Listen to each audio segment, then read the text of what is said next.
பற்றிய டெஃபினேஷன் அப்படின்னு வரும்போது ஒவ்வொரு மதம் ஒரு கோணத்துல சொல்லுது. எப்படியாவது கடவுள் அப்படிங்கிறத மக்களுக்கு புரிய வச்சிடணும் அப்படிங்கிற ஒரு எண்ணத்துல உலகம் முழுக்க நிறைய மதங்கள் தோன்றி இதோ இவர்தான் கடவுள், இதோ இவர்தான் கடவுள், இவர்தான் கடவுள் அப்படின்னு கடவுளை சொல்லிடணும் அப்படின்னு நிறைய மதங்கள் முயற்சி எடுத்துக்கொண்டன. ஆனா அவர்கள் ஒண்ணு மறந்துட்டாங்க. ஒரு நபரையோ ஒரு பெயரையோ நீங்க கடவுள்னு சுட்டிட்டாலேயே ஒரு சிக்கல் வந்துடும். அப்போ மற்றது என்ன அப்படிங்கிற கேள்வி நியாயமா பிறக்கணும். நம்ம மக்களுக்கு நியாயமா பிறக்க வேண்டிய கேள்விகள் கூட பிறக்கிறது இல்லை. இப்போ ஒரு மதத்துல ஒரு கடவுளை சொல்லிட்டாங்க அப்படின்னா அப்ப இவன் மதத்துல சொல்லப்படுற கடவுள் யாரு? அவர் இவருக்கு அசிஸ்டண்டா, இல்ல இவரோட எஜமானரா, இல்ல அவரு ஒன்னா சேர்ந்து அண்டு போட்டு உலகத்தை ரூல் பண்ணிட்டு இருக்கிறாங்களா? ரெண்டு பேரும் பார்ட்னர்ஸா? என்ன அர்த்தம்? அப்ப என்னன்னா கடவுளை பத்தி இவன் சிந்திச்ச முறை, கடவுளை பத்தி அவன் சிந்திச்ச முறை, கடவுளை பத்தி இவன் சிந்திச்ச முறை, அவன் சிந்திச்ச முறை அப்படின்னா நான் சிந்திச்சு எது கடவுள்னு கண்டுபிடிக்கணும்னு ஒரு சொந்த தேடல், சுய தேடல் பல பேருக்கு வர்றதில்லை. இரவல் அறிவு பெற்றதையே வாழ்க்கையாக வைத்துக் கொண்டு அப்படியே கொண்டு போய் விடுகிறார்கள். ஆனா மனிதன் சுயமாக தேடி சிந்திக்கிற போதுதான் ஒரு உண்மை புலப்படும். இப்போ மக்களின் பொது புத்தி அப்படின்னு ஒண்ணு இருக்கு. அதாவது ஜெனரல் ஐடியா, பொது புத்தி. நீங்க எந்த குழந்தைகிட்ட வேணாலும் போய் கேளுங்க, அப்ப யார் அப்படின்னா யாரு அப்படின்னா ஒரு கிழவி அப்படிங்கிற ஒரு அபிப்பிராயம் இருக்கும். நாம ஒரு செலவடிச்சு வச்சிருக்கிறோம் பீச்சில், அதுல கூட நீங்க அப்ப யாரும் சொன்னாலேயே ஒரு ஏஜெட் லேடி அப்படின்னு தான் ஔவையாரை நம்ம படம் அடிச்சு வச்சிருக்கிறோம். ஆனா ஆழ்ந்து படித்தவர்களுக்கு தான் தெரியும் 9 ஔவையாருக்கு மேல இருந்திருக்கிறாங்க. அந்த 9 ஔவையார்ல எல்லாருமே வயசானவங்கன்னு அர்த்தம் இல்லை. ரொம்ப ரொம்ப அழகான இளமையான மிக மிக இளமை வயதிலேயே கவிதை பாடக்கூடிய ஔவையார் இருந்திருக்கிறாங்க. அந்த அவ்வ அப்படிங்கிற வார்த்தை டியூ டு ரெஸ்பெக்ட் வந்தது. அவ்வன்னா மரியாதைக்குரியவள் அப்படின்ற அர்த்தத்துல சொல்ற மாதிரி. ஐயர் என்பது இப்போ ஒரு ஜாதியை குறிப்பது, ஆனா அது அப்படி இல்லை. தமிழ்ல ஒரு மரியாதை சொல் ஐயன் அப்படிங்கிற வார்த்தை. வாழைத்தோட்டத்து ஐயன் கோயில் இருக்குது கோயம்புத்தூர் பக்கத்துல, ஈரோடுல. அவர் ஒன்றும் பிராமன் கிடையாது, வாழைத்தோட்டத்து ஐயன் அப்படின்னு பேரு. அப்ப ஐயன் என்பது ஒரு மரியாதை சொல்லாக இருந்து பிறகு ஒரு ஜாதி சொல்லாக மாறிவிட்டதை போல அவ்வ என்பது ஒரு மரியாதை சொல்லாக இருந்து பிறகு அது கிழவியை குறிப்பது என்ற ஒரு அர்த்தத்துல இருக்கு. ஆனா கொஞ்சம் ஆழமா போய் தானா தேடி கண்டுபிடிக்கிற போதுதான் மிக மிக இளமையான அவ்வை இருந்திருக்கிறார். அதை நான் ரொம்ப ஓப்பனா பேச முடியாது. ஏன்னா ஒரு அரசன் அவர் வர்ணிக்கிறது கண்டிப்பாக ஒரு இளம்பெண்ணாக இருந்தால் மட்டும்தான் அப்படி வர்ணிக்க முடியும். அவனுடைய உடல் அமைப்பை வர்ணிக்கிறார். அவன் கை எப்படி இருந்தது, கால் எப்படி இருந்தது, தோல் எப்படி இருந்ததுன்னு ஒரு மன்னனை வர்ணிக்கிறார். நெடுநாள், அதாவது ஒரு சக்கரத்தில் ஒரு ஆரத்தை செய்வதற்கு பல நாட்கள் எடுத்துக்கொள்ளக்கூடிய வகையிலே இழைத்து இழைத்து செய்த ஒரு தச்சன், அவன் மிக நீண்ட காலம் உயர்ந்து செய்த ஒரு தேர் போன்ற உடல் அழகு உடையவன் அப்படின்னு ஒரு அரசன் அவன் வர்ணிக்கிறார். அப்ப எவ்வளவு ரசிச்சிருக்கிறான்? ரொம்ப சொல்ல முடியாது. அந்த அரசனுக்கு அவன் கேர்ள் ஃபிரெண்ட், அதுக்கு மேல நம்ம ஒண்ணும் போக முடியாது. சோ அவ்வளவு இளமையாக இருந்த ஒரு பெண்மணியும் ஔவையார்ங்கிற பெயர்ல சுட்டி காட்டப்படுகிறார். என்னுடைய நோக்கம் சங்க இலக்கியத்தை கொச்சப்படுத்துறதோ மற்ற இலக்கியங்களை கொச்சப்படுத்துவதோ அல்ல, உண்மையை தேடணுங்கிற அக்கறை இருக்கணும். நம்ம கேள்விப்பட்டதுல பொது புத்தியில என்ன ஃபார்ம் ஆயிருக்கோ அதை மட்டுமே எடுத்துக்கொண்டு பொது புத்தியில் சொன்ன செய்திகளை மட்டுமே வைத்துக் கொண்டு ஒரு முடிவுக்கு நம்ம வரக்கூடாது. அவ்வப்போது புதுசு புதுசா படிக்கணும். ஓஷோவுடைய மிகப்பெரிய சாதனை என்னன்னா, அவர் பைபிளை பத்தி பேசியிருக்கிறாரு, பகவத்கீதையை பத்தி பேசியிருக்காரு, தம்மபதம் புத்தருடைய போதனைகளை பத்தி பேசியிருக்கிறாரு, மகாவீருடைய போதனைகளை பத்தி பேசியிருக்கிறாரு, கிறிஸ்துவ நூல்களை பத்தி பேசியிருக்கிறாரு.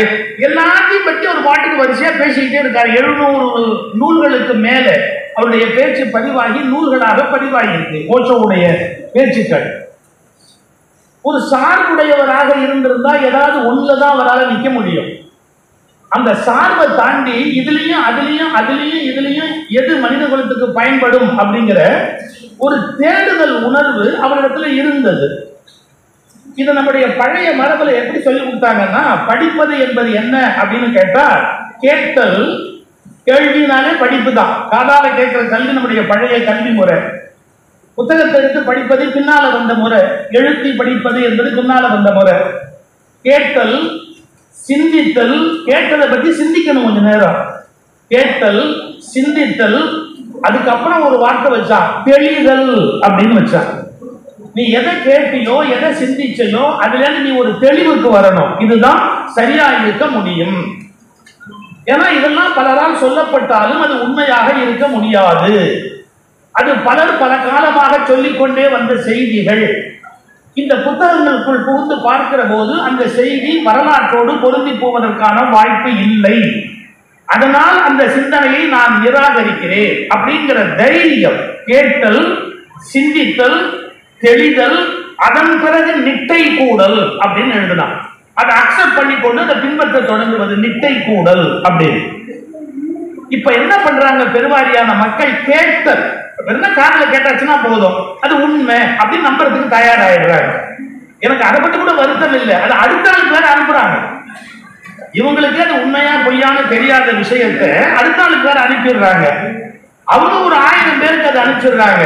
அப்ப மக்களுடைய பொது புத்தியில், இந்த வார்த்தை கொஞ்சம் கஷ்டம், மக்களுடைய பொது புத்தியில் தவறான செய்திகள் மட்டுமே உண்மையாக கட்டமைக்கப்படுகின்றன. அது it is very dangerous to the society. அது சமூகத்தினுடைய நன்மைக்கு மிகவும் ஆபத்தானது. ஏன்னா ஒரு தவறான செய்தி உண்மையாக மக்களுடைய பொது புத்தியில் கட்டமைக்கப்பட்டு விட்டால் அதன் பிறகு நம்மால அதை மாற்ற முடியாது. இந்த உலகத்தில் அதை மாற்றி அமைக்கவே நம்மால முடியாது.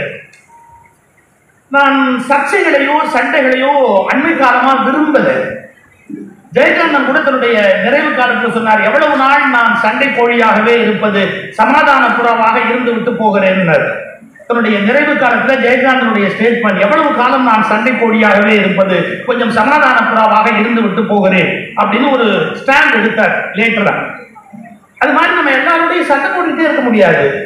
ஆனா உண்மையின் மீதான ஆர்வம்னு ஒன்று இருக்கு இல்லையா, உண்மையை தேடுவதன் மீதான ஆர்வம், அதை நாம இழக்க முடியாது. மக்களுடைய பொது புத்தியில் கட்டமைக்கப்பட்ட செய்திகளையே நாம உண்மை என்று நம்பக்கூடாது.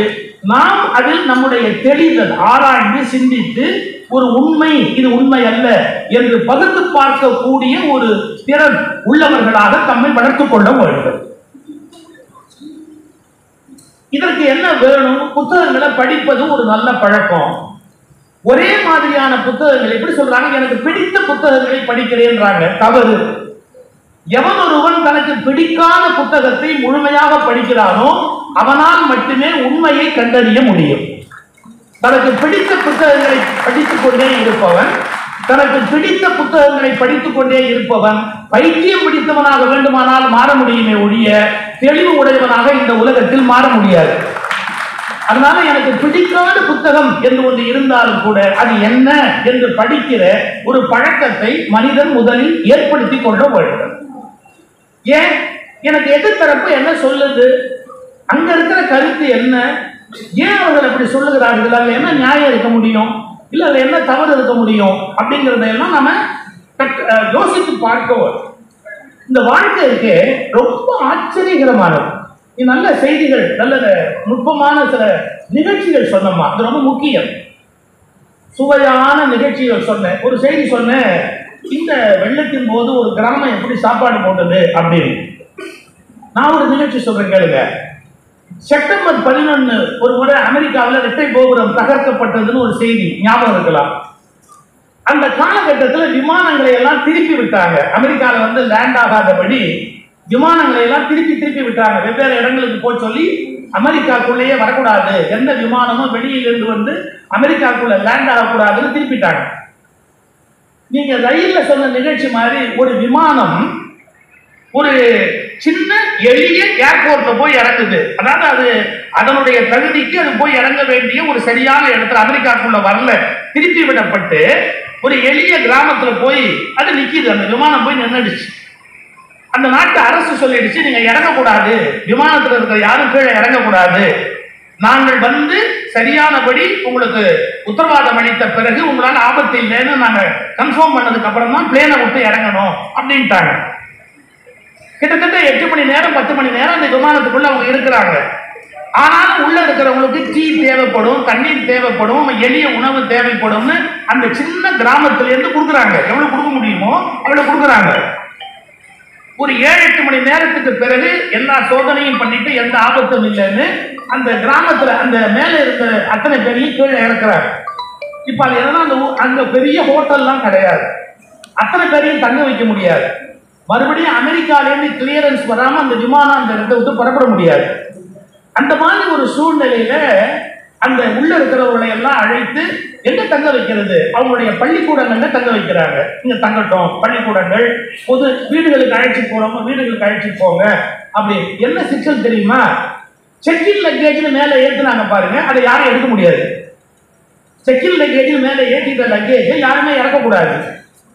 எப்பவுமே ஹேண்ட் லக்கேஜ் கம்மியா தான் வச்சிருப்பாங்க, அது பெரிய துணிமணி இருக்காது. நீங்க சொன்னீங்கல்ல ஒரு கிராமம் எப்படி நடந்ததுன்னு, இது அந்த விமானத்தில் இருந்த அத்தனை பேருக்கும் அந்த ஊர் மக்கள் சமைத்து ரொட்டி தயாரித்து அத்தனை பேருக்கு சாப்பாடு கொடுத்து அங்கேயே இருந்தா அவங்களுக்கு போர் அடிக்குமேனு ஒரு பஸ் 2 பஸ் ஏற்பாடு பண்ணி அக்கம் பக்கம் ஊர்களுக்கு அவங்கள சைட் சீயிங் கூட்டிட்டு போயிட்டு அவங்களுக்கு மாற்று துணி கிடைக்காதுன்னு அவங்க துணியை வாங்கிட்டு போய் துவைச்சு திருப்பி கொடுத்து, இவங்களுடைய துணியை எடுத்துட்டு போய் துவைச்சு அதை மறுபடியும் கொண்டு வந்து இவங்களுக்கு அந்த துணியை கொடுத்து உடுத்து மாத்துறது, அயன் பண்ணி கொடுக்கறது, இப்படி எல்லாமே அந்த கிராமம் 3 நாள் செய்தது. 3 நாளைக்கு பிறகுதான் அமெரிக்க அரசு விமானங்கள் வரலாம் அப்படின்ற அந்த அனுமதி கொடுத்ததுக்கு அப்புறம் அந்த விமானம் இங்கிருந்து புறப்பட்டு அமெரிக்காவுக்கு போகுது. அப்ப அந்த விமானத்துல எல்லாரும் ஏறி உட்கார்ந்த உடனே அந்த கிராமத்து மக்களுக்கு நன்றி சொல்லணும், நம்ம இவ்வளவு தூரத்துக்கு சிரமத்துக்கு மாட்டிக்கிட்டோம், நம்ம இந்த கிராமத்து மக்களுக்கு நன்றி சொல்லணும், என்ன பண்ணலாம் அப்படின்னு ஒருத்தர் கேட்கிறாரு. சரி நாம ஒரு காரியம் பண்ணுவோம், அவர் தன்னுடைய ஹேட்டை எடுக்கிறாரு, எல்லாரும் கையில் இருக்கிற பணத்தை டொனேட் பண்ணுங்க, இந்த கிராமத்து மக்களுக்கு கொடுத்துட்டு போவோம், ஏதாவது இந்த மக்கள் பயன்படுத்தும் அப்படின்னு தன்னுடைய ஹேட்டை எடுத்துட்டு தான் சில டாலர்ஸ் அதில் போட்டுட்டு அப்படி ஒவ்வொன்றா கொடுக்குறாரு. அந்த விமானத்துல பயணம் செய்த ஒரு பெரிய பணக்காரர் அவர் சொன்னாரு, நீங்க வசூல் பண்ணி முடிங்க, அது எவ்வளவு வருதோ அதுக்கு நிகரான தொகை நான் கொடுக்குறேன், அப்படியே அந்த தொகையை அந்த கிராமத்து மக்களுக்கு கொடுத்துட்டு போலாம் அப்படின்னு அந்த பணக்காரர் சொல்றாரு. ஆனா வசூல் பண்ணி முடிச்ச உடனே அந்த கிராமத்து மக்கள் ஒரே ஒரு வார்த்தை சொல்லிட்டாங்க, நீங்க இப்படி கொடுப்பீங்கிறதுக்காக நாங்க செய்யல, வாங்கினா அது மரியாதையா இருக்காது, அதனால நாங்க அந்த தொகையை வாங்கிக்க மாட்டோம், நீங்க ஆபத்துல சிக்கிக்கிட்டீங்க, உங்களை காப்பாற்றணும் தான் மனிதாபிமான அடிப்படையில் செஞ்சோமே ஒழிய உங்களுக்கு நாங்க திரும்ப பணத்தை வாங்கினா என்னுடைய மரியாதை போயிடும், நாங்க அந்த பணத்தை வாங்கிக்க மாட்டோம் அப்படின்னாங்க. நல்லா யோசிச்சுக்கங்க, ஒரே சந்தர்ப்பத்தில் ஒரு நாளில் ஒரு கோபுரம் இடிக்கப்பட்டு ஆயிரக்கணக்கான மக்கள் மாண்டார்கள் என்ற செய்தியும் இந்த நாட்டில் வருகிறது. அதே நேரத்தில் விமானத்தில் சிக்கிய நூற்றுக்கணக்கான மக்களை எதுவும் எதிர்பார்க்காமல் ஒரு கிராமத்து மக்கள் 3 நாட்கள் காப்பாற்றினார்கள். அதில் ஒரு பெண்ணுக்கு பிரசவம் நடந்தது. இந்த 3 நாளைக்குள்ள ஒரு நாள் பிரசவம் நடந்தது. அதையும் அந்த ஊர் மக்கள் பார்த்து அந்த குழந்தையை காப்பாற்றி கொடுக்குறாங்க. ஆனா அந்த பணக்காரரால தாங்க முடியல, நாம இவ்வளவு செஞ்ச கிராமத்துக்கு என்ன பண்ணலாம் அப்படின்னு அங்க இருக்கிற பசங்களை கூப்பிட்டாரு. நீ என்ன படிக்கிற, நீ என்ன படிக்கிற, நீ என்ன படிக்கிற, நாங்களாம் பட்டத்துல போய் படிக்கிறதுக்கு வசதி கிடையாது, அதனால படிக்க முடியாது அப்படி நாம நம்புவதே கஷ்டம்.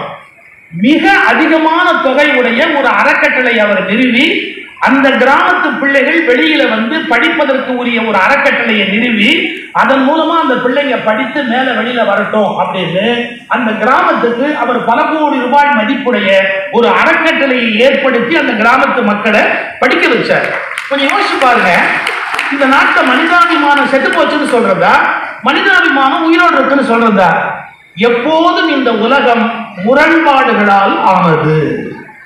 ஒரு நேரத்தில் வஞ்சனையும் கொலையும் வெறியும் தாண்டவமாடும் போது மெல்லிய பூக்களின் நறுமணமும் மிகச்சிறந்த இதயங்களினுடைய மென்மையான அன்பும் எல்லாம் கலந்ததாக மட்டுமே இந்த உலகம் இருக்கிறது. இது முரண்பாடுகளால் ஆனது. இப்ப நான் சொல்ல போற செய்தி 1-2 கொஞ்சம் அதிர்ச்சியா கூட இருக்கும்.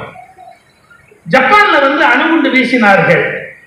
ஜப்பான்ல அணுகுண்டு வீசின போது ஒரே நேரத்தில் 160,000 பேருக்கு மேல செத்து போயிட்டாங்க. ஹிரோஷிமா நாகசாகியில 2 அணுகுண்டு வீசினார்கள் இல்லையா? அப்படி வீசின போது ஒரே நேரத்தில் 1,60,60,000 பேருக்கு மேல செத்து போயிட்டாங்க. அது மட்டும் இல்ல, அதை எழுதுறாங்க. அதாவது அணுகுண்டு வீசப்பட்ட பிறகு அந்த மக்கள் கண்ணு தனியா கை தனியா அது அப்ப ஏற்பட்ட விளைவுகளை பத்தி எல்லாம் புத்தகங்கள் எழுத படிச்சீங்கன்னா நம்மளால 4 நாளைக்கு சாப்பிட கூட முடியாது. விகாரமான முறையில மக்கள் துண்டு துண்டா செதறி அத்தனை ஆயிரம் பேர் இறந்து போறாங்க. 1,60,60,000 பேருக்கு மேல ஒரே இடத்துல இறந்து போனாங்க. ஆனா ஒரு ஆச்சரியம் சொல்லட்டுமா, இவ்வளவு பேர் இறந்து போற இடத்துல ஒரு ஆச்சரியம் சொல்லட்டுமா, என்ன 2 இடத்துல அணுகுண்டு போட்ட போது இருந்த ஒருத்தர் தப்பிச்சு 96 வயசு இருந்தான். ஹிரோஷிமாலையும் நாகசாகியிலையும் இதை போட்டுட்டு அடுத்த 2 நாள் தள்ளி தான் அதுக்கு போடுறான் அணுகுண்ட. அவன் இங்க குண்டு போடுற போது இங்க இருந்தா, அங்க குண்டு போடுற போது அங்க இருந்தா, ஆனா சாகல 96 வயசு உயிரோடு இருந்தா. இது என்ன அதிசயம்? 1,62,000 பேர் ஒன்னா செத்து போற இடத்துல ஒரே ஒரு ஆள் மட்டும் 2 இடத்துல குண்டு போட்ட இடத்துலயும் இருந்து சாகாம உலகத்துக்கு அந்த வரலாற்றை வெளியே சொல்ற நபரா உயிரோட உலாவிட்டு இருந்தா. குண்டு போட்டா செத்து போவாங்கிறது பொது புத்தி. அந்த குண்டுலயும் ஒருத்தர் நல்ல உயிரோட எந்திரிச்சு உட்கார்ந்து உலகத்து தலைமையில நிறைய செய்திகளை குண்டா போடுவான் அப்படிங்கிறது நம்ம பார்க்கிற அதிசயமான செய்தி. இந்த உலகம் பல விதமான முரண்பாடுகளால் ஆனது. உங்களுக்கு அந்த பேரு, எனக்கு அந்த ஜப்பானீஸ் பேரு படிக்கிறது சொல்றது கொஞ்சம் கஷ்டம். சுட்டோமா யமாகியோ ஏதோ ஒரு பேர் வருது. அது யார் பேரா இருந்தா என்ன, எனக்கு தெரிஞ்சு இந்த உலகத்துல அவனை விட ஒரு அதிர்ஷ்டசாலி இருக்க முடியாது. அவன் நேவல் இன்ஜினியர். அவன் வந்து ஒரு தன்னுடைய கம்பெனிக்காக முதல்ல ஹிரோஷிமா போறான். கம்பெனில இருந்து அனுப்பிச்சிருக்காங்க ஒரு விஷயத்தை, அங்க போய் சொல்லிட்டு வா அப்படின்னு அனுப்பிச்சிருக்காங்க.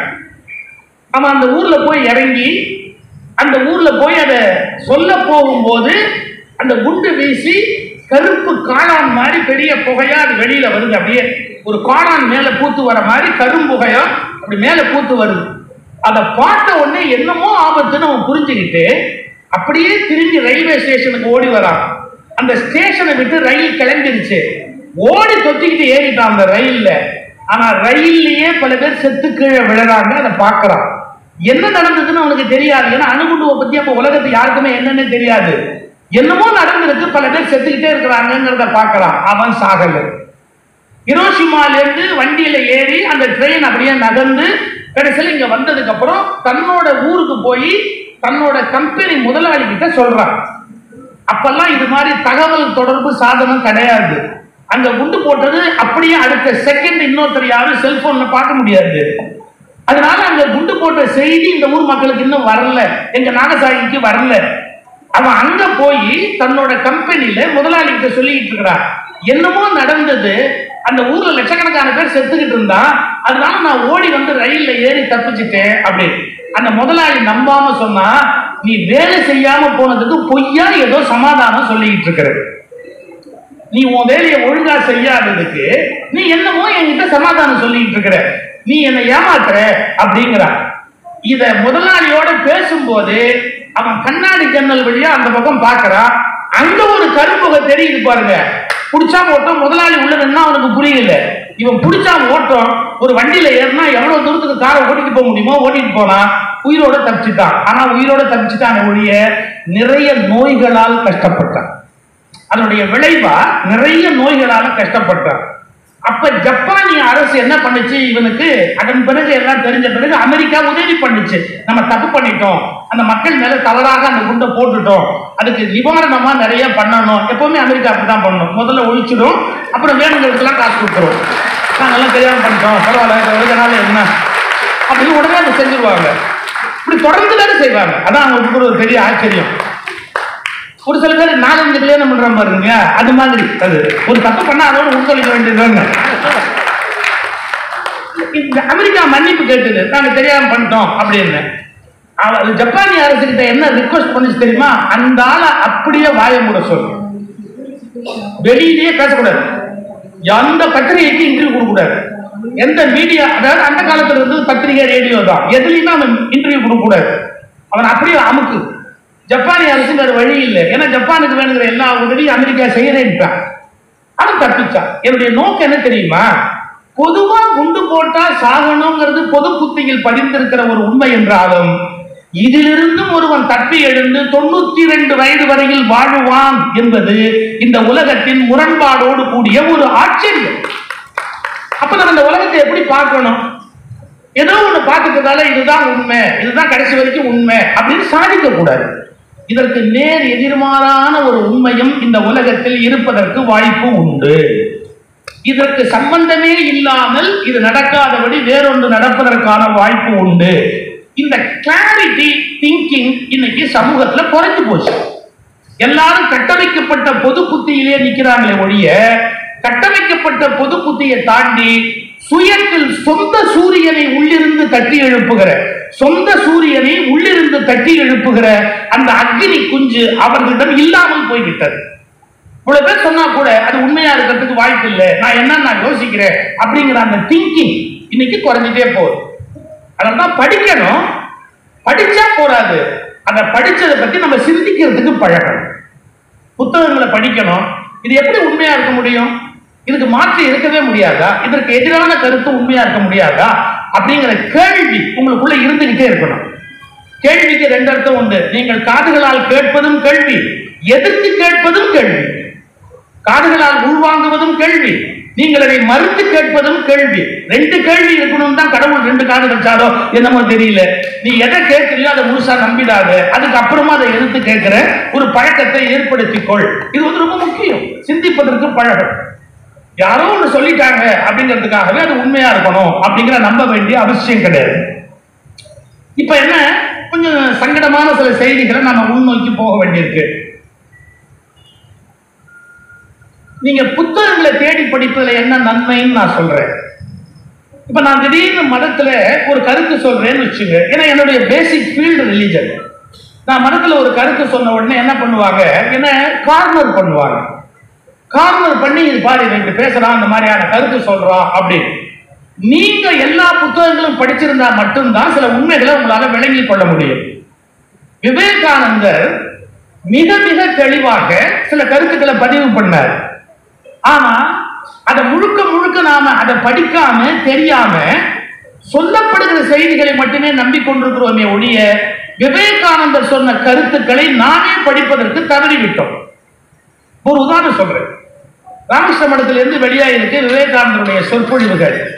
அதுல அவர் ஒரு வார்த்தை பயன்படுத்துறார். நான் யாரை குறித்தது நான் சொல்ல விரும்பல, ஒருவர் குறித்து பயன்படுத்துகிறார். இந்தியாவில் ஜாதிகள் கட்டமைக்கப்பட்டதற்கு டேஷ் டேஷ் டேஷ், இந்தியாவில் ஜாதிகள் கட்டமைக்கப்பட்டதற்கு இவர் மிகப்பெரிய காரணம். இதை நான் சொன்னால் பல பேர் என் மீது கோபப்படுவீர்கள், என்னை நீங்கள் வெறுப்பீர்கள், என்றாலும் அந்த உண்மையை என்னால் சொல்லாமல் இருக்க முடியாது அப்படின்னு ஒரு நபரை குறிப்பிடுறார். இப்போ மேடையில பேசுற யாராவது ஒருத்தர் சொல்லிட்டா இந்த நாடே அதுல பெரிய குளறுபடியாகி பெரிய கலாட்டா ஆயிடும்.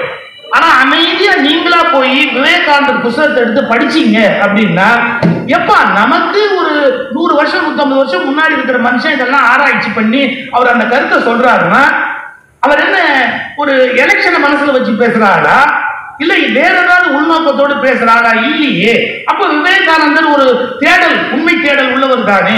அப்ப அது உண்மைன்னு உங்களுக்கு புரிய வரும். எங்க கஷ்டம் என்னன்னு சொல்றேன், இன்றைக்கு பெருவாரியான மக்களுக்கு நாங்கள் விளக்க வேண்டிய உண்மைகளை எங்கள் வாய் திறந்து விளக்க முடியாது. எங்களுக்கு கண்ணுக்கு காணாத ஒரு பூட்டு போடப்பட்டிருக்கிறது. அதனால் நாங்கள் எல்லா உண்மைகளையும் உடைத்து சொல்ல முடியாது. நீங்களாக படித்து உண்மைகளை அறிந்து கொண்டால் மட்டும்தான் இந்த நாடு உண்மையான சுதந்திர தினத்தை கொண்டாட முடியும். அதுவரையில் போலியான சுதந்திர தினம் மட்டும்தான் கொண்டாட முடியும்.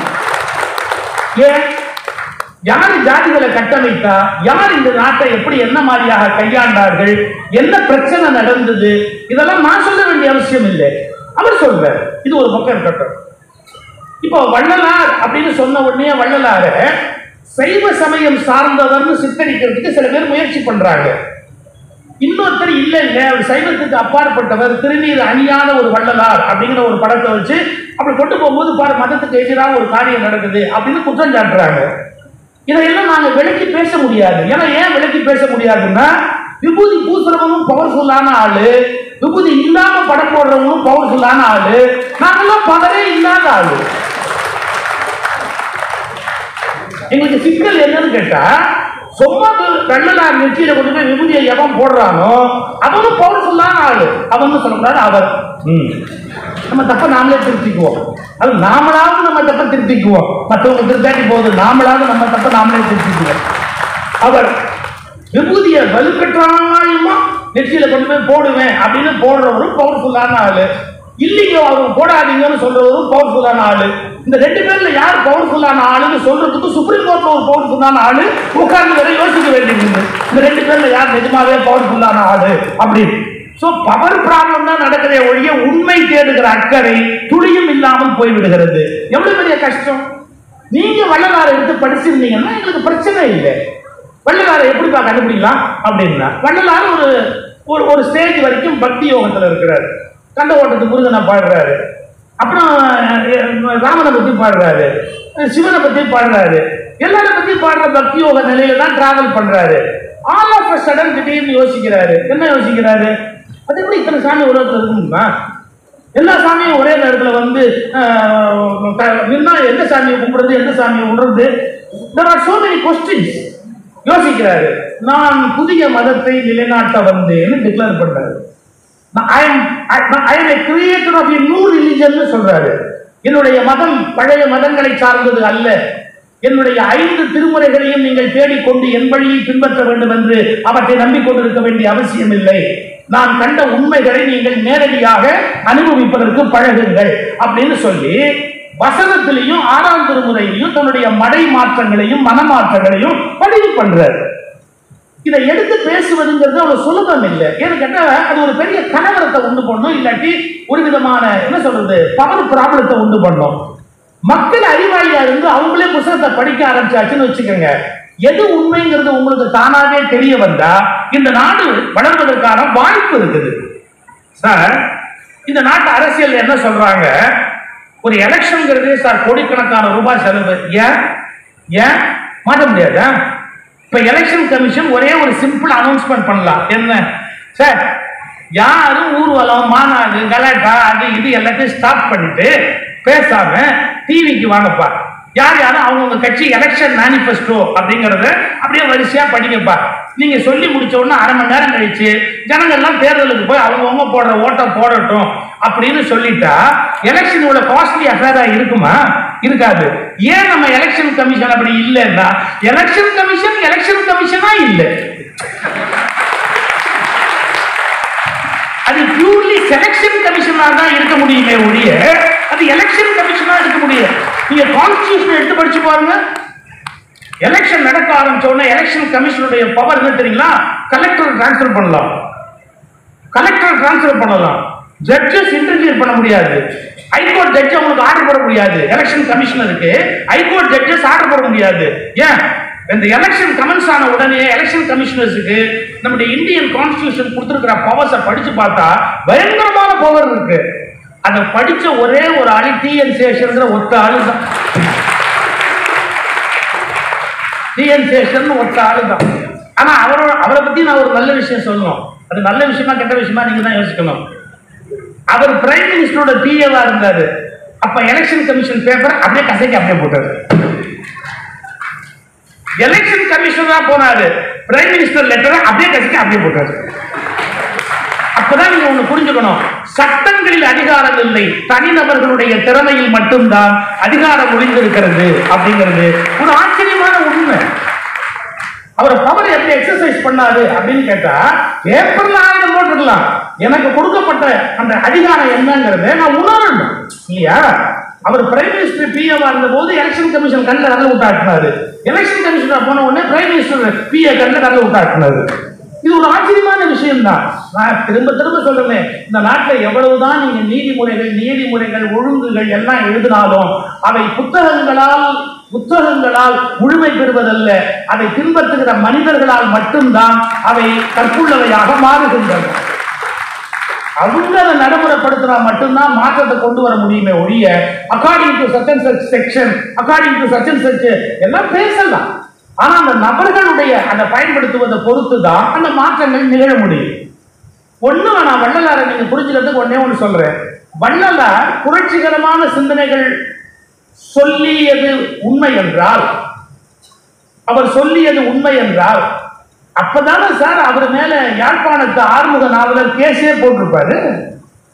இல்லாட்டி பரம்பரையாக சைவத்தை பாதுகாக்கிற ஆறுமுக நாவலர், ரொம்ப சிம்பிள் லாஜிக் கொஸ்டின், பரம்பரையாக யாழ்ப்பாணத்து ஆறுமுக நாவலர் சைவத்தை காப்பாற்றுகிற ஒரு லட்சியத்தை வைத்திருக்கிறவர். அப்ப அவர் வள்ளலார் மேல ஏன் கேஸ் போடணும்? அவர் எதுக்காக ஒரு வழக்கு பதிவு பண்ணணும்?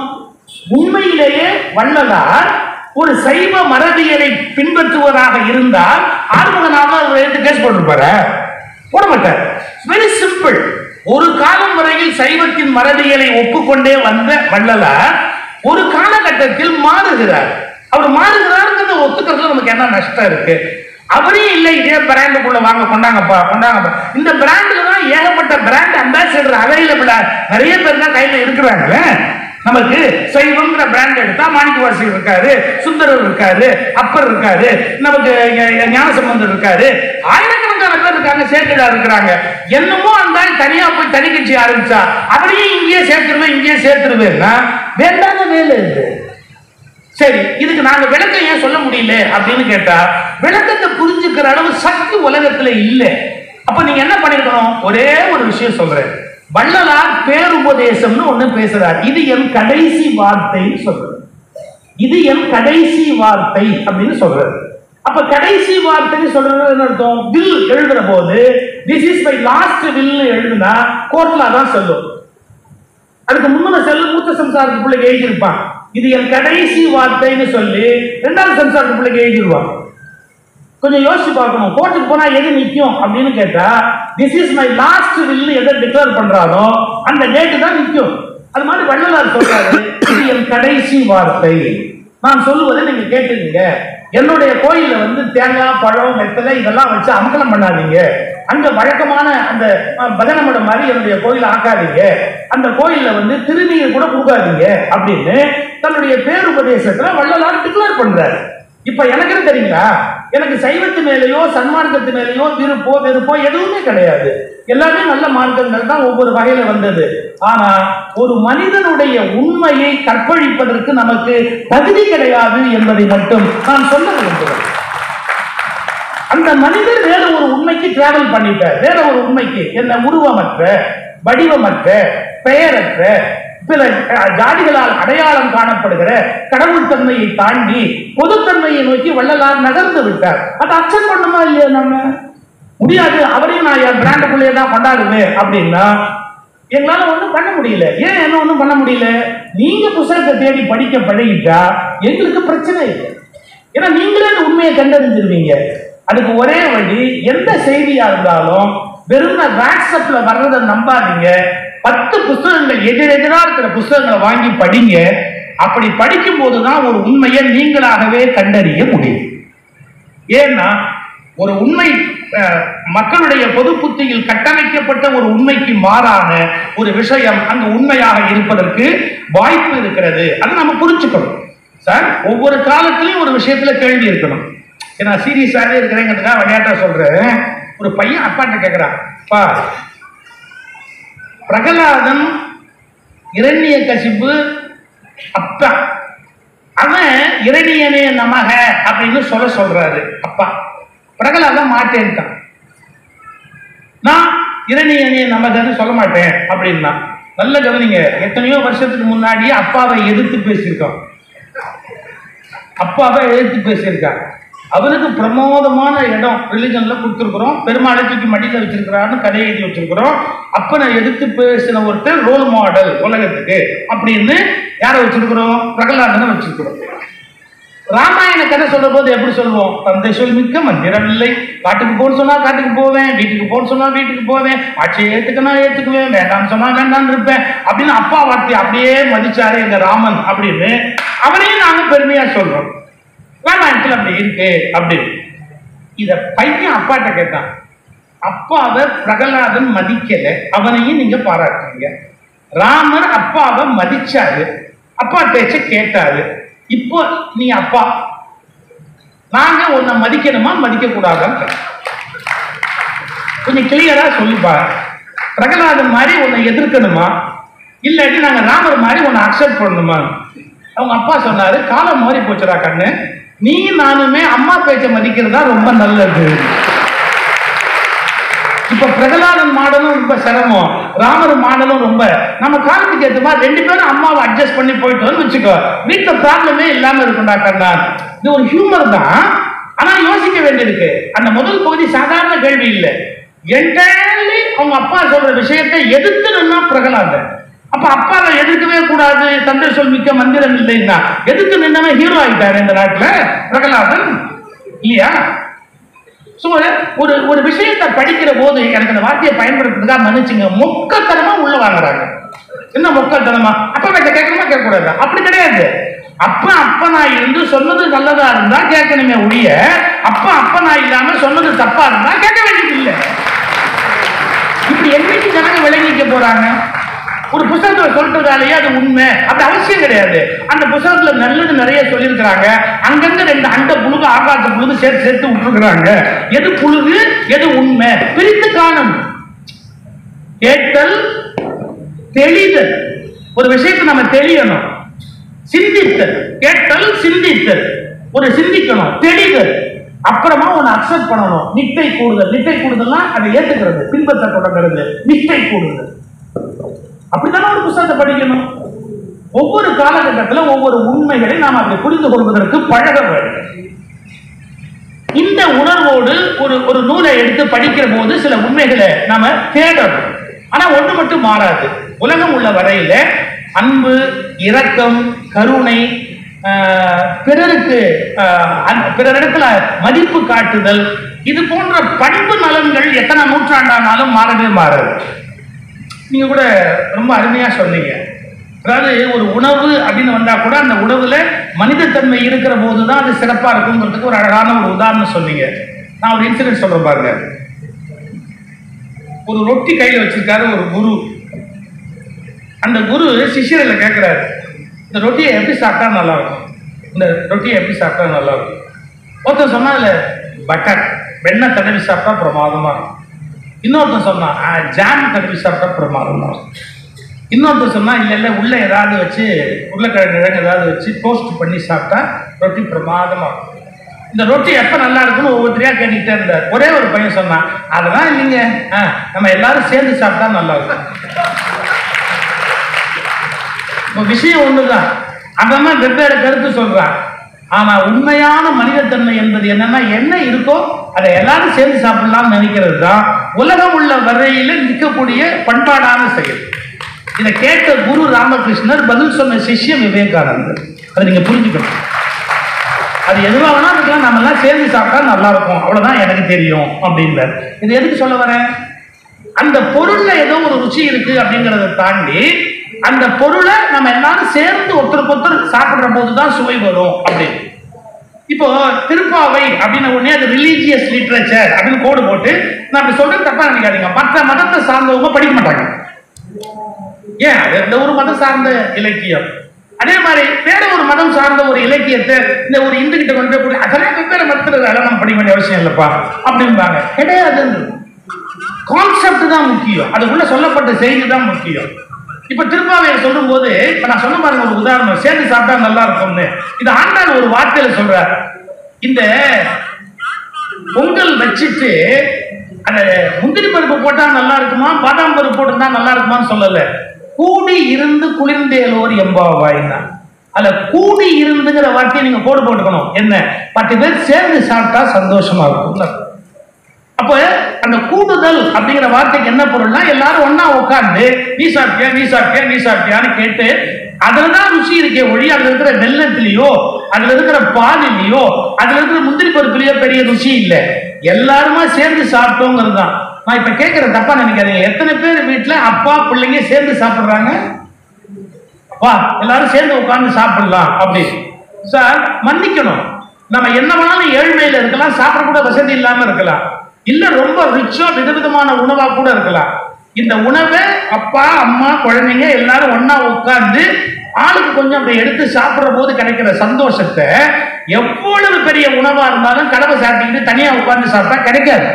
இதை நம்ம பூரணமா புரிஞ்சுக்கணும். எனக்கு இன்னும் நல்ல நினைவு இருக்கு. சில நாள் ராத்திரி சாப்பாடு மோர் சாதம் மட்டும்தான் இருக்கும். எங்க அம்மா அதை கையில பிசைஞ்சு அந்த சாதத்தை உருட்டி எல்லா பிள்ளைகளையும் வரிசையா உட்காட்டி வச்சு, நான் எங்க வீட்டுல 6 பேர் பிள்ளைங்க, அப்படியே எல்லாத்துக்கும் உருட்டி ஒருத்தருக்கு கையில போடுவாங்க. நாங்க சாப்பிடுவோம். ஒரு நாள் கூட அம்மாவை குறை சொன்னது கூட கிடையாது.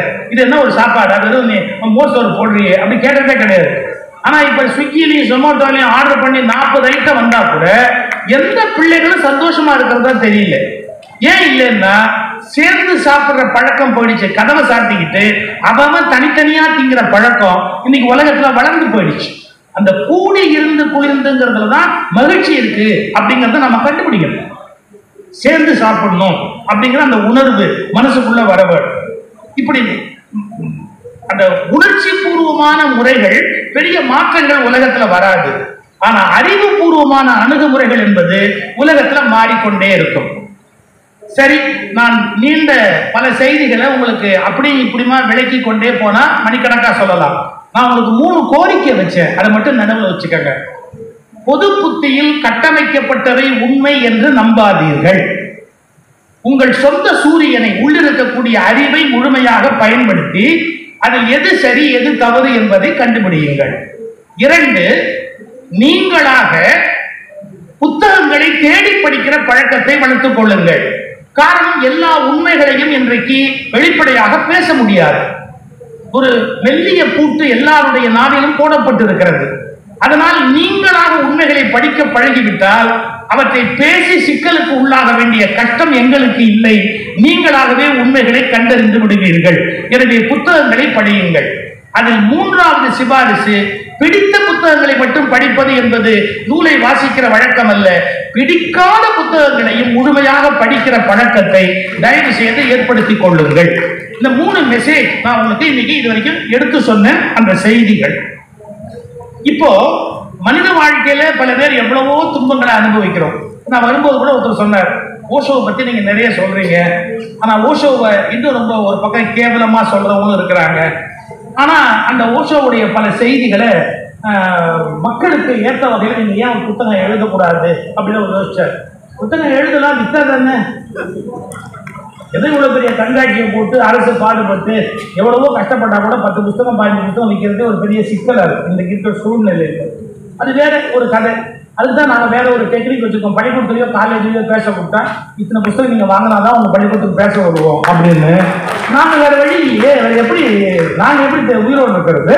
அதனால நாங்கள் அப்படி தான் இருப்போம். அப்புறம் புத்தக வியாபாரிலாம் திட்டாதீங்க, வேற வழி கிடையாது எங்களுக்கு. அது ஒரு பக்கம் அப்படியே தள்ளி வைங்க. ஓஷோ எவ்வளவு அருமையான ஒரு சிந்தனையாளர் அப்படிங்கிறதுக்கு ஒரு சின்ன அடையாளம், ஒரு சின்ன அடையாளம். வேதத்தினுடைய முடிவு என்ன அப்படின்னு கேட்டா பிரம்மம் அப்படின்னு முடியுது. நான் கொஞ்சம் காம்ப்ளிகேட்டடான விஷயத்தை நேரத்தை அருமை கருதி சிம்பிளிஃபை பண்ணி சொல்லி முடிச்சிடுறேன். நீங்க பிரம்மத்தை பத்தி தெரிஞ்சுக்கணும்னா ஒரு அழகான புக் இருக்கு, பிரம்ம ரகசியம்னு நீலன் எழுதியிருக்கிறாரு.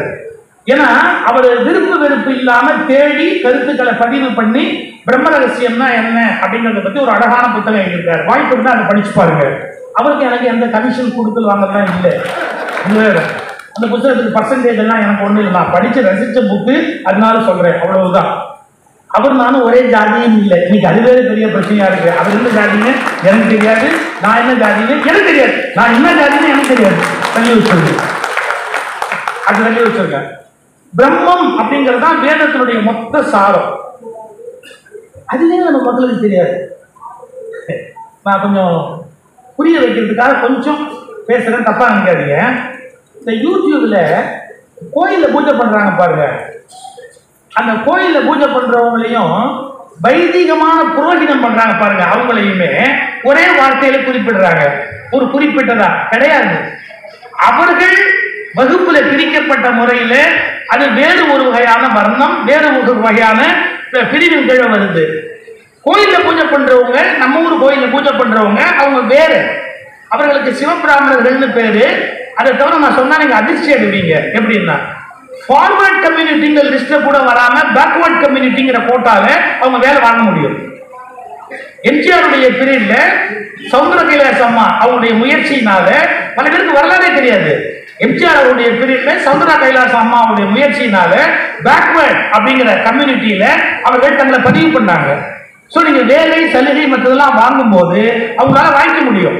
ஐ திங்க் மோஸ்ட் பேக்வர்டா இந்த பேக்வர்டான்னு தெரியல, பட் அதுக்கான வாய்ப்பு இருக்கு, அவங்க வாங்கிக்க முடியும். நீங்க கொஞ்சம் யோசிக்கணும். வெளியில இருந்து பார்க்கும்போது மொத்தமா நம்ம பூசி மொழிகிடுறோம். கொஞ்சம் நுட்பமா பார்க்கணும், என்ன நடக்குது அப்படிங்கிறத பார்க்கணும். இப்ப நான் அறநிலையத்துறையில இருக்கிறேன். அறநிலையத்துறையில 40 ஆண்டுகளுக்கு முன்பு நான் கோயிலுக்கு போற போது பார்த்திருக்கிறேன். பாருங்க, செந்தில் ஆண்டவர் திருக்கோயில்னு எழுதியிருக்கோம். திருச்செந்தூர்ல செந்தில் ஆண்டவர் திருக்கோயில் இருக்கும். பழனிக்கு போனீங்கன்னா பழனி ஆண்டவர் திருக்கோயில் அப்படின்னு இருக்கும். மருதமலைக்கு போனீங்கன்னா மருதமலை ஆண்டவர் திருக்கோயில் அப்படின்னு இருக்கும். நான் பார்த்திருக்கிறேன் சின்ன வயசுல. நீங்க இந்த நுட்பத்தை கவனிச்சாதான் உங்களுக்கு உண்மை புரியும். மருதமலை ஆண்டவர் திருக்கோயில், பழனி ஆண்டவர் திருக்கோயில், செந்தில் ஆண்டவர் திருக்கோயில். இப்ப நீங்க எந்த கோயிலுக்கு போனாலும் சுப்பிரமணிய தேவஸ்தானம் தான் இருக்கும். யாருக்காவது புரிஞ்சுதா என்ன நடந்ததுன்னு? என்ன நடக்குதுங்கிறது யாருக்காவது புரிஞ்சுதா? பழனி ஆண்டவர் திருக்கோயில் தமிழ் சமஸ்கிருதம் மட்டுமே இல்லை, அதுக்குள்ள ஒரு பெரிய வரலாறே உள்ள இருக்குது. பழனி ஆண்டவர் திருக்கோயில், செந்தில் ஆண்டவர் திருக்கோயில், மருதமலை ஆண்டவர் திருக்கோயில் எல்லாம் மாற்றப்பட்டு சுப்பிரமணிய தேவஸ்தானம் அப்படின்னு மாற்றப்பட்டிருக்கு. இதுல மிகப்பெரிய வரலாற்று பிழை நிகழ்ந்திருக்கு. மிகப்பெரிய வரலாற்று மாற்றம் கொண்டு வரப்பட்டிருக்கு. ஒண்ணுமே மக்களுக்கு தெரியலையே. என்ன நடந்திருக்குது, என்ன வேலை நடக்குது, யாருக்குமே தெரியலையே. அப்போ நீங்களா தேடி தேடி தேடி ஆழமான விஷயங்களை படிச்சாதான் சில நுட்பங்களை நாங்க வாயை திறந்து சொல்ல முடியாது. சொன்னா என்ன வரும்னு கேக்குறீங்களா? எனக்கு மேல பிரச்சனை பத்தி கவலை இல்லை. அது சாதாரணமா வயசா மனுஷன் போய் சேர வேண்டியிருக்கா, எத்தனை பிரச்சனை வந்தாலும் பார்த்துட்டு போகலாம். அது மூலமா சமூகத்திலேயே பிரச்சனை வரும், மக்களுக்குள்ளேயே பிரச்சனை வந்துடும். அது வேண்டாமேங்கிறதுக்காக நாங்க அடைப்பு வாசிக்கிறோம். நீங்களா தேடி கண்டுபிடிச்சிட்டீங்க அப்படின்னு சொன்னா என்ன ஒரு மாற்றங்கள் இங்க நிகழ்ந்து கொண்டு இருக்கிறது அப்படிங்கறது நீங்க புரிஞ்சுக்க முடியும். இன்னும் இவ்வளவு நாளைக்கு அப்புறமும் பாருங்க, வைதிக சமயம்னா என்ன, சனாதன தர்மம்னா என்ன, ஹிந்து மதம்னா என்ன, இந்த மூணுக்கு இருக்கிற டிஸ்டிங்ஷன் பல பேருக்கு தெரியும். இது மூணுக்கும் இடையில இருக்கிற அந்த கேப் என்ன அப்படிங்கிறது யாருக்குமே தெரியல. வேதத்தை மையமாக கொண்டது வைதிக சமயம். புரியுதா? வேதம் தான் பிரதானம் அப்படிங்கிற கோட்பாட்டில் வந்தது வைதிக சமயம். ஆனா இந்து மதம் அப்படின்னு சொல்வது சிந்து நதிக்கு இந்த பக்கம் இருந்த மக்களை குறிப்பிட்ட வார்த்தை. ஒரு காலத்தில் வேதத்தை மையமாக கொண்டவர்கள் சிந்து நதிக்கு அந்த புறத்தில் இருந்து வந்ததால் அவர்கள் இங்கு இருந்தவர்களை இந்துக்கள் என்று அழைத்தார்கள். உங்களுக்கு அந்த வரலாற்று மாற்றமே புரியல. அவர்கள் வெளியிலிருந்து வருகிற போது சிந்து நதிக்கு இந்த பக்கம் இருந்தவர்களை இந்துக்கள் என்று அழைத்தார்கள், தங்களை வைதிகர்கள் என்று அழைத்தார்கள். பிறகு வைதிக மதம் தான் இந்து மதம் அப்படிங்கிற ஒரு இணைப்பு ஏற்பட்டது. அப்புறம் இந்து மதம்ங்கிறத விட இன்னும் சனாதன தர்மம்ங்கிற வார்த்தை இன்னும் மோர் அட்ராக்டிவ் அப்படின்னு முடிவு பண்ணி அதை நோக்கி நகர்த்தினாங்க. இதுக்குள்ள என்ன நடக்குது, இதன் விளைவு என்ன ஆகும், இதனால பொதுமக்களுக்கு என்ன விதமான பாதிப்பு ஏற்படும் யாருக்குமே புரியல. என்ன புரியல? எல்லாம் ஒண்ணுதானே சார் ரிலிஜன். அப்ப நான் கேட்கிறேன், எல்லாமே பிரம்மம் தானே, எல்லாமே பிரம்மம் தானே. ஆமா, அப்ப அல்லாவும் பிரம்மம் தான், கர்த்தரும் பிரம்மம் தான். உலகத்துக்குள்ள மதத்துல சண்டையே இருக்க வேணாமே. அது எப்படி இந்தியாவுக்குள்ள இருக்கிற சாமி எல்லாம் மட்டும் பிரம்மம், இந்தியாவுக்கு வெளியில இருக்கிற சாமி எல்லாம் பிரம்மம் இல்லைன்னு எந்த நூல்லையாவது எழுதியிருக்க? இந்தியாவுக்கு உள்ள இருக்கிற சாமி எல்லாம் தான் பிரம்மம், இந்தியாவுக்கு வெளியில இருந்து ஒரு சாமி இருந்தா அது பிரம்மம் இல்லை அப்படின்னு இருக்கா? பிரம்மம்னா எல்லாமே பிரம்மம் தான், எல்லாமே ஒரே விதமானது தானே. அப்ப ஏற்றுக்க வேண்டியதானே, மதங்களுக்குள்ள சண்டையே வரக்கூடாது. ஆனா வருது. அப்ப நம்ம இதை எப்படி முடிவு பண்றது? அப்போ சொல் வேறு செயல் வேறு பட்டார், திருவள்ளுவர் எழுதுறார் பாருங்க, சொல் வேறு செயல் வேறு பட்டார். இத நீங்க தான் படிச்சு புரிஞ்சுக்கணும். என்ன உண்மையான வரலாற்று உண்மை, என்ன மாற்றங்கள் நிகழ்த்தப்பட்டிருக்கிறது அப்படிங்கிறதெல்லாம் தேடி படிப்பதற்கு முயற்சி பண்ண வேண்டும். அதற்கு நீங்கள் உங்களுடைய இந்த புத்தக கண்காட்சியை, திருவிழாவை முறையாக பயன்படுத்த வேண்டும் என்பதுதான் என்னுடைய விண்ணப்பம். நீங்கள் எல்லா புத்தகங்களையும் உங்களுக்கு விருப்பமில்லை என்றாலும் தெளிவாக நிதானமாக படிக்கிற பழக்கத்தை ஏற்படுத்தி கொண்டு உண்மைகளை நீங்களாக கண்டறியுங்கள். நான் சொல்வதற்காக நம்ப வேண்டாம், யாரோ சொன்னதற்காக நம்ப வேண்டாம், எவரோ சொன்னதற்காக நம்ப வேண்டாம். நீங்களாக உண்மைகளை தேடி கண்டுபிடியுங்கள் என்பதை மட்டும் என்னுடைய விண்ணப்பமாக உங்களுக்கு தெரிவித்து வாய்ப்புக்கு நன்றி பாராட்டி விடைபெறுகிறேன்.